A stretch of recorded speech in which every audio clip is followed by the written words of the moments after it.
What is going on, everybody? My name is Doug Medhen, aka Gobblecock on Steam. Oops, let me close YouTube. And that.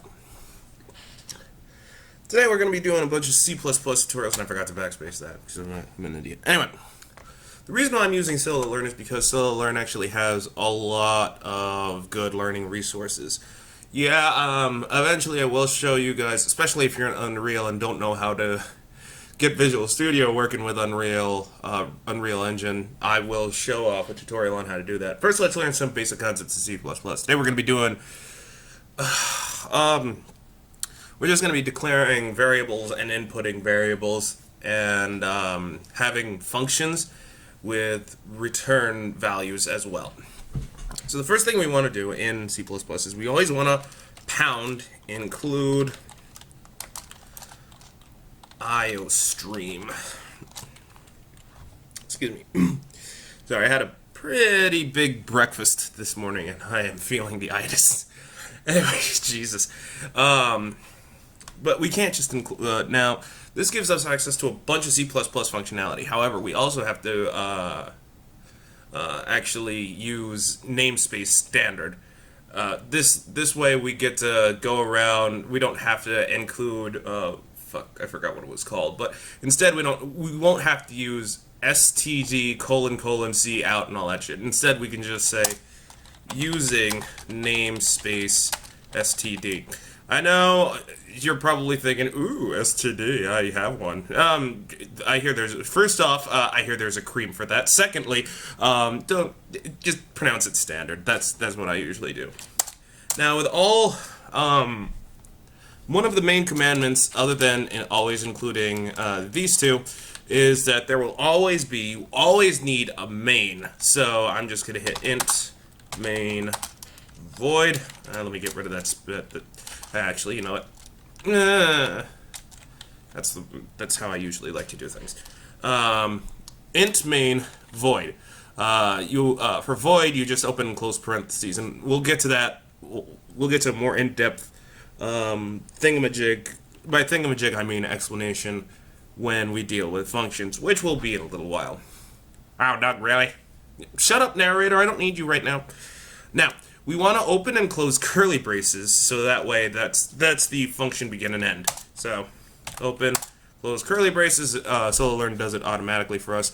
If you want, you could just, it's not, just go to scilab-learn.com/that, and then it'll take you to here. From there, you just follow along with, you just do the one question here, and then with hello world, just try it yourself. Anyway, but we need, now, we also need to type in return 0. Jesus, wow, I am, oh, that breakfast. Well, at least you didn't have a breakfast accident like you did when you were teaching that summer camp. Shut up, and I know about that breakfast accident.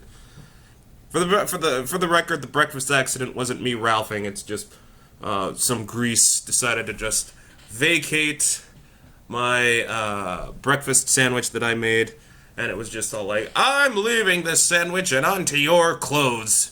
Like a jerk. Oof. Anyway, so why do we need return 0? We'll talk about that in a little bit.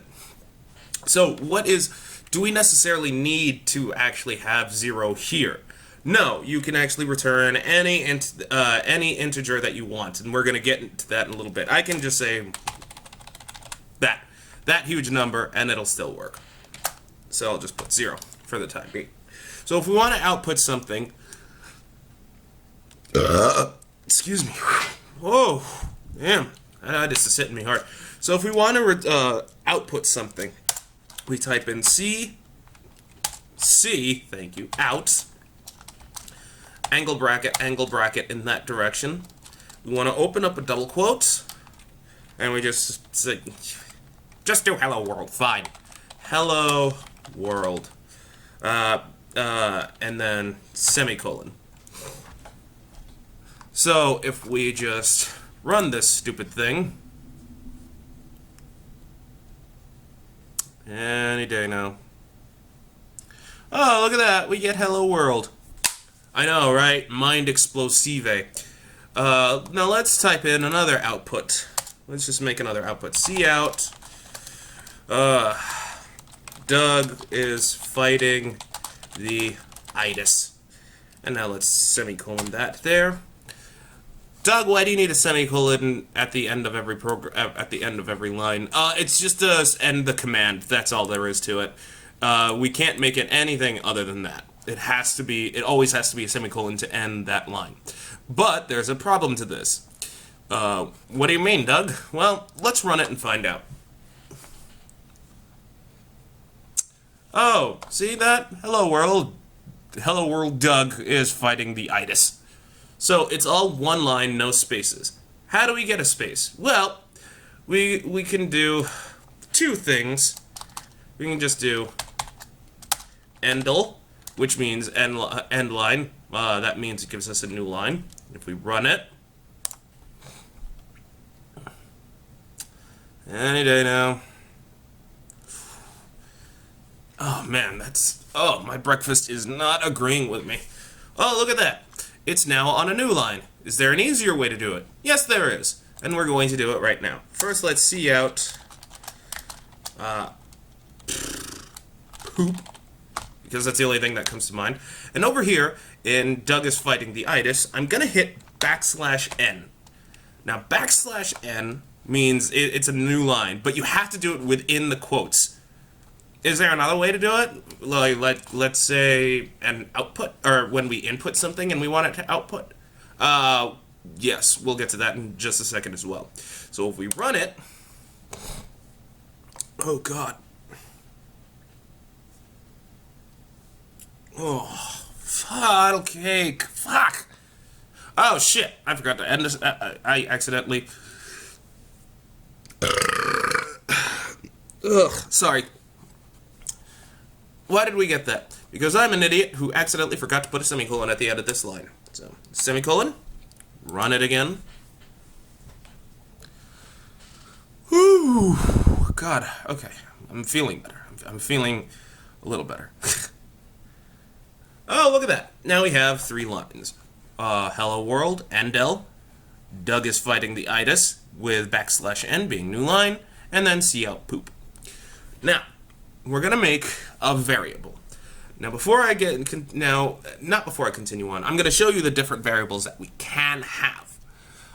For instance, I'm gonna go above main for a second.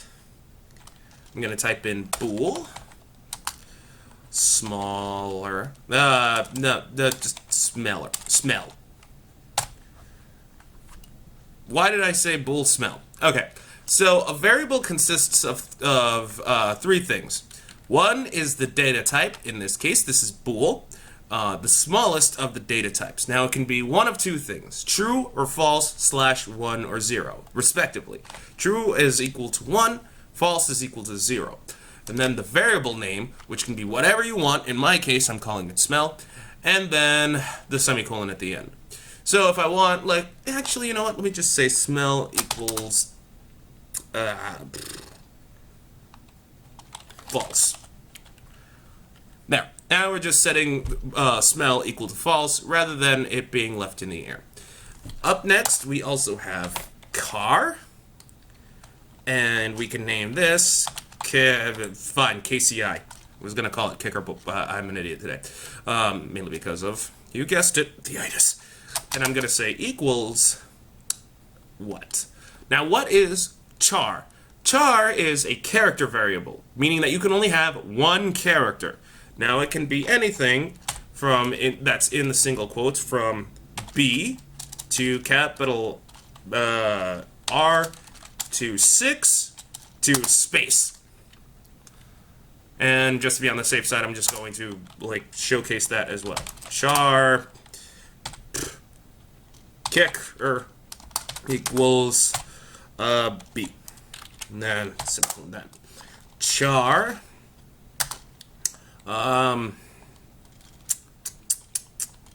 no. Alright, fine, bow. Equals 7. And there's that. Now we move on to the other one, which is, now we move on to another variable, which is int. Now int, I'm just going to call this by butt.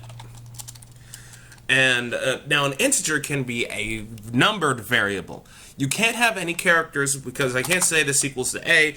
Yes, well, technically I can, but the thing is you won't see a output. You're actually going to see like a huge numbered string because a actually has a numbered value to it. I just don't remember what it is. So in this case, I'm just going to say int my butt equals 10. Now, what's the difference between char bow and my butt? Two things. One, we're actually assigning a numeric value to my butt as opposed to bow. Bow is a character. It's just the number 7. Whereas my butt has a value of 10. Which brings us to the second thing. There's actually a huge difference in space between a char and an int. Now, whew, damn it, these burps. I think I'm gonna grab some like water in a little bit or something. Anyway, characters are only 1 byte apiece, much like a bool. However, characters can be, character variables can be just, they can't have a true-false meaning to it. You can't even put straight-up numbers like this. You can't do that. You actually have to put it in single quotes, and I'm just gonna reset it back to 7. In this case, it's just a character. 7 is the character, whereas int, an integer, actually consists of 4 bytes, and we're assigning that integer value of 10, which is what my butt equals. I know what I just said. I just realized the comedic value, sort of. From there, now this used to consist of 8 bytes, but in a 64-bit processor, I found out that it actually equals 4. So, I'm just going to show you that. And why do I have single quote? I'm just going to say float, pickles. All right, fine. Pickies. I don't care. And this, what's the difference between a float and an int if they consist of 4 bytes in a 64-bit processor anyway. So the reason why you have a float is because an integer can only be a whole number, a whole value. You cannot include any decimal values to it, as opposed to floats, which can actually have 9.75 and then just that. We can actually have decimal values in our variables. So there's all of that. Doug, is there a reason why you're putting all of your variables above main? Yes, and we will get to that when we deal with functions in a little bit. So, if we want to output, let's say we want to output float, we want to output each and every one of these variables individually. So, we're going to do that right now. I'm just going to hit \n, so that way we have a new line. I'm just going to cout, and this time instead of we're going to output KCI first, and then we're going to have a new line, and we're going to actually, to do that properly, I'm going to output a string, which is KCI equals. And then after the end of the second quote, I'm going to space it out, angle brackets, and then KCI, and then angle brackets again, and then have a new line. And to do that, we just need to single quote this time, \n, and then semicolon. After that, we can say cout bow equals, equals, and then we just say bow, and then \n, new line. Oh man, my stomach is in peril right now. Cout, my butt equals, angle brackets, my butt, and then that, and finally cout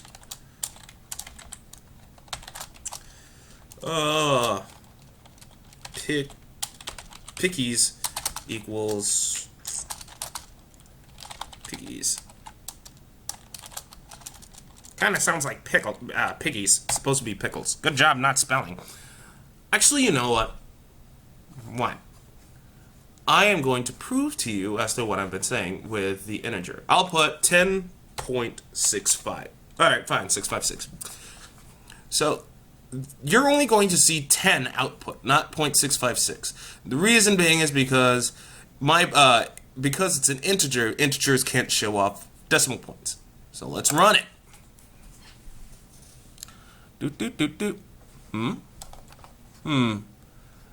Line 6. Error. Oh, yes, because I forgot another semicolon.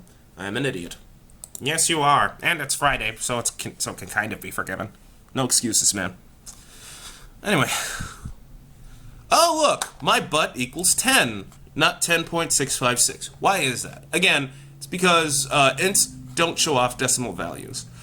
And this is important to note as well. There was a reason why I wanted to do 6, not 656, but I'll take it anyway. Even though it's 10.6, meaning that it's over 10.5, my integers do not round up, nor do they round down. They stay at the base value, which in this case is 10. Doesn't matter with this 0.656, it doesn't show decimal points. So there's that. Now let's input into a variable. Stupid phone. So I'll just say this one, let's make this one a string. I'll just say string in E, and then just that. Let's see if that'll run. I wonder if that will run. Actually, I'm pretty sure it will. I thought it was, whatever. Anyway, so what is a string? A string is a string of characters. Like, Doug is fighting the Itis. This is a string in and of itself. Hello world is a string. Why? Because it's in double quotes. We can make it equal to something, but let's see if we can input into this. So I'm just going to type in cin angle brackets, but in the opposite direction. And I'm just going to say any. And now we output any. And let's do a \n. I said \n, not enter. Ew, no, no. Yeah. Oh, let's try running this.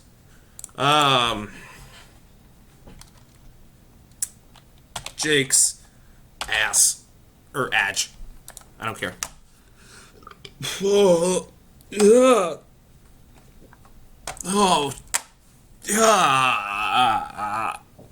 are you okay? No. Might just pause the video. Well, at least we see our string output. Jake's adge. It's supposed to be ass. Oh god. Oh god. I'm gonna pause the video because I'm pretty sure the breakfast that I ate is no longer agreeing with my system. Excuse me.